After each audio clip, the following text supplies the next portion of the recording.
নিজ জেলা খাগড়াছড়ির আরও ফুটবলারকে জাতীয় পর্যায়ে দেখতে চান যুব সাফের সেরা গোলরক্ষক মোহাম্মদ আসিফ।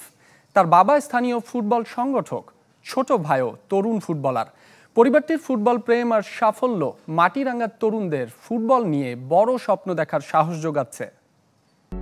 যদি চাও টেস্ট স্বাদ হট টমেটো সস বেস্ট। স্বাদ হট টমেটো সস এখন নতুন স্বাদে।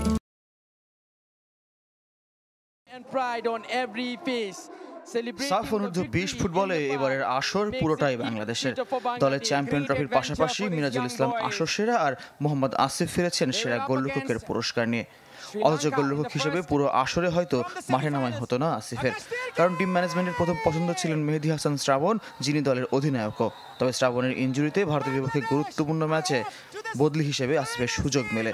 পেনাল্টি ঠেকিয়ে হয়ে যান সে সেমিফাইনালের নায়ক। ফাইনালের পর মিলেছে দক্ষিণ এশিয়ার সেরা যুব গোলরক্ষকের স্বীকৃতি।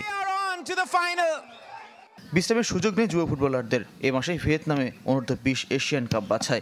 তবু নেপাল থেকে ফিরে অল্প কদিনের ছুটিতে জন্মস্থান খাগড়াছড়ির মাটিরাঙ্গায় আসিফ।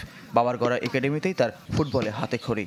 আমি চাচ্ছি যে আমি যেহেতু এই পাহাড়ের সন্তান হয়ে আমি ন্যাশনাল টিমে খেলতে পারি, তো আমার মাধ্যমে যেন ন্যাশনাল টিমে আমার একাডেমির মাধ্যমে যেন আমি এখান থেকে কিছু প্লেয়ার বার করতে পারি। আমরা দুই ভাই মাঠে যাইতাম, আমি বল মারতাম, ও ধরতো পোস্টে থাইকা। দুই ভাই মানে কখনো বসে থাকি নাই, যে করোনা বা কোনো মহামারী আমরা কোনো সময় বসে থাকি নাই। সবসময় চেষ্টা করছি ফিট থাকার জন্য। আমি জানি বাংলাদেশের ফুটবলের কি প্রয়োজন, তার অনেকটাই আসিফের মধ্যে আছে। আল্লাহ যদি ফেভার করে, আল্লাহ যদি পক্ষে থাকে, অল্প সময়ে সে বাংলাদেশের নেতৃত্ব করতে পারবে বলে আমি বিশ্বাস করি। আসিফের সাফল্য স্থানীয়দের মাঝেও সাড়া ফেলছে।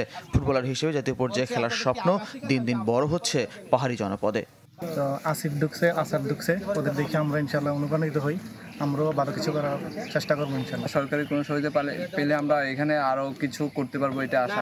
নারী দলের সাবজয়ী তারকা রূপনা, মনিকা, ঋতুপর্ণারা উঠে এসেছেন খাগড়াছড়ি থেকে। এবার যুব দলে খেলা আসিফ স্থানীয়দের নতুন প্রেরণা। Desk report, channel 24।